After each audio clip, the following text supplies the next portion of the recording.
3-chi qism. Turg'unning yeniga kelganligini ko'rgan Olvasti birdilla qadamini to'xtatib, uningga uzun qarab ketdi. Va Valini ching siqimdi olgan qo'llari bo'shab, putlari yer yuzidan ko'tarilib 1 metrcha yuqoriga o'rladi. Va Turg'unga qarab, eg'izidagi sho'lgay aralashqanlarni chochirtib chaqirganicha uningga etildi. Valining qo'lida hech qanday qurolmi yo'q bo'lgani uchun Olvasti epchillik bilan uning gelidan bo'qqanicha uni yer yuzidan tortib elib, uni yuqoridan pastga tashlamoqchi bo'ldi. Lekin har qancha qilibmi Turg'unni yer yuzidan ko'tarib ololmay yotadi. Shu topda Turg'un va yoki uning boshqa do'stlari bo'lsin, qo'qqinidan yuragi eg'iziga kaplashib qolgan edi. Turg'un bo'lsa o'zi ichida Olvastining uni bo'g'ib o'ldirib etishdan burun uning chirigan yuzlarida xuddi kislota chechib ko'ydirib etgandek yuzlari va oldiga bo'rtib chiqqan tishlari, o'ziga o'shmanlik nazarda qarab turgan oppoq ko'zlaridan qo'rqib bo'lsa-mu, jini chiqib ketmasligi uchun ko'zlarini ching yumganicha turgan dal shu paytda Olvastining qonga bo'yalgan qo'llari, shundoqli badallari boshqacha titraganicha, xuddi badallari noma'lum bir kuchdan qattiq og'irgandek chirqirgan ovoz bilan tang Turg'unmi mahkam yumilgan ko'zlarini asta-asta etishga boshladi. Shu topda Turg'unning atrofida ko'zlarini yo'g'on echib, o'ziga hayrona havas bilan qaragan olti do'stidan boshqa hech qanday bir noma'lum jonliq yo'q edi. Turg'un buning zoti nima ekanligiga qiziqqan bo'lsa-mu, ammo boyidan beri bakli qo'rqib ketgachgimi damonliqqa eg'izi gapga kelmay qoldi. Turg'un teg'i savol so'rashga ulgurmasdan Vali: "Adash, teg'i mundaqmi karomatim bor deb qo'y. Seni buncha yomonligini burun bilgan bo'lsam, hey, akila adash bir qo'lingni tutib olay." Deganicha yana chaqchaq qilg'ili turdi. Uning chaqchiqidan ehtimol atrofdagi boshqa do'stlarimi ozroq bezorlik his qilgan bo'lsa kerak. Izchil safarda ochiq yo'riq bo'lib kelayotgan Elshatmi? "Nimalar deb yuraysan? Bo'ldi qila, bunda ahmas quruq gaplar qilmay. Hozir muhimi Olvastining Turg'undan bunch qo'rqadiganligi. Bayam ko'rgansizlar, Olvasti chunki kuchgan bo'lsa-mu, Turg'unni yerdan ajirtamadi. Demak, Turg'unda cho'qin noma'lum bir kuch bor. Biz cho'qin shuni aniqlab chiqishimiz kerak. Shunda anda bu safarda ansirmasakmi bo'ladi degan gap. Deganicha xuddi o'zining gapini boshqalarning tasdiqlashini kutib turgandek, boshqa birodarlarga qandoq dedim degan tarzida qarashga boshladi. Boshqalarmi uning so'zini tasdiqlab, "Rost. Ya rost. To'g'ri deysa adash, Turg'unda cho'qin noma'lum bir kuch bor. Biz cho'qin shuni aniqlab chiqishimiz kerak." Deyine Turg'un, bu zada nima ish? Olvasti nima qilsanda buncha qo'rqidi. Ya'ni kelib, hammamizni terip-erak qilib o'talgan Olvasti seni yerdimi ajirtammi deya? Orani birdilla sukut qopladi. Turg'un xeyli uzun o'ylangandan keyin, "Buni men bilmayman. Boymuslim ko'rdinglar-ku. Olvasti o qo'rqinchli aptidan men xudimni tuymay qaptime.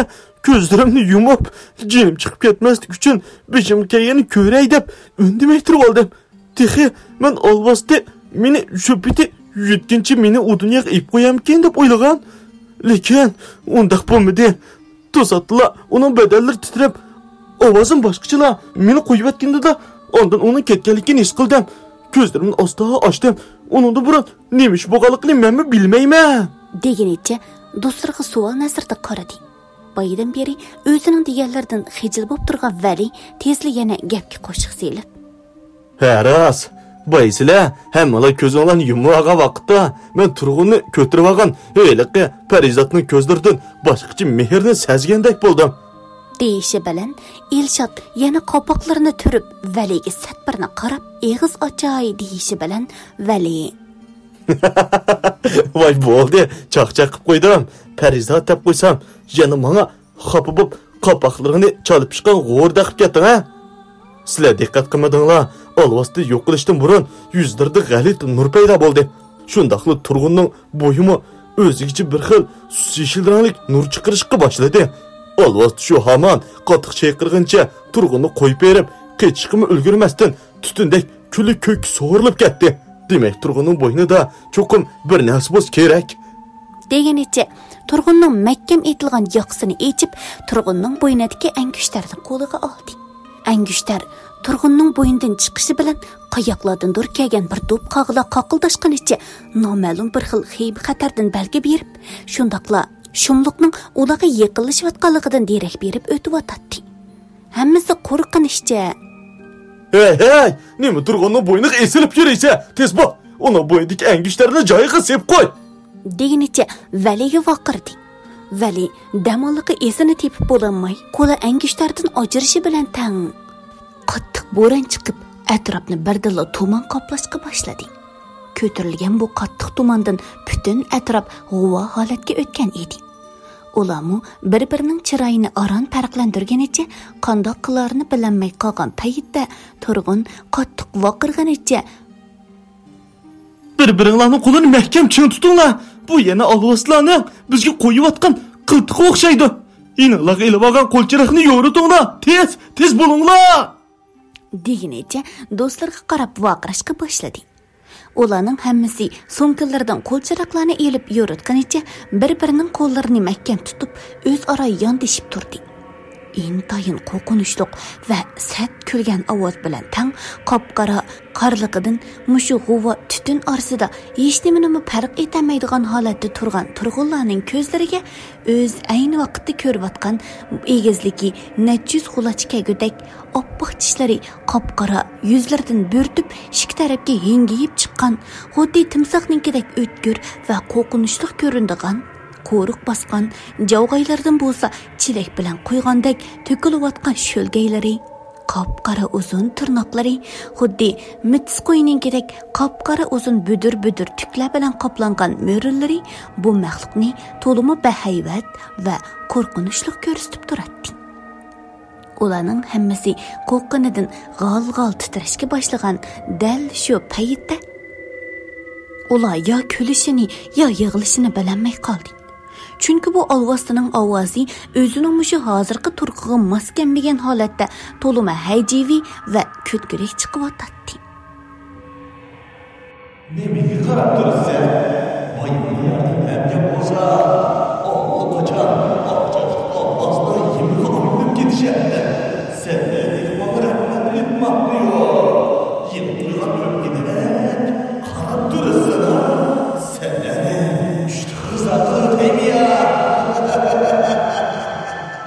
deginicha ularga tikildi. Vali qattiq ovozda kulganicha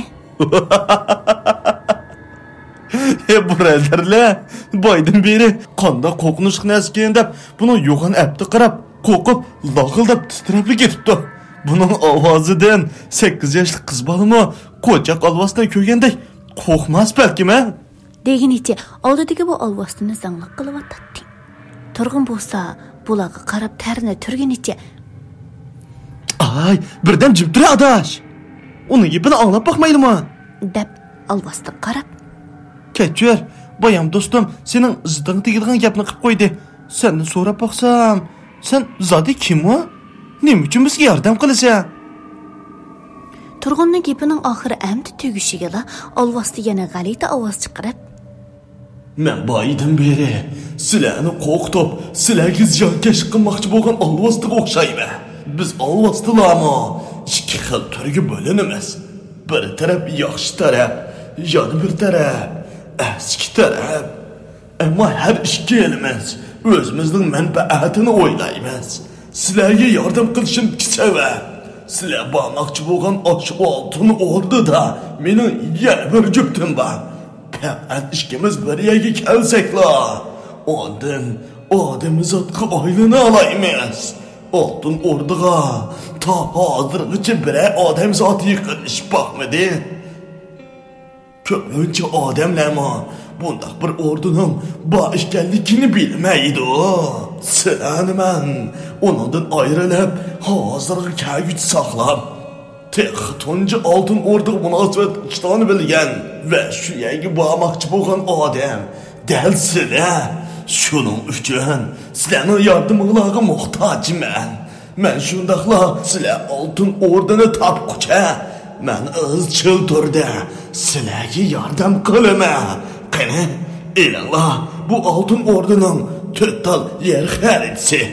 Boydan beri sizlar men necha vaqtdan beri qo'lga tushirganlarimni hisoblagan vaqtda yana 3 kam. Degenicha parcha-parcha rəxtni ularning oldiga tashladi.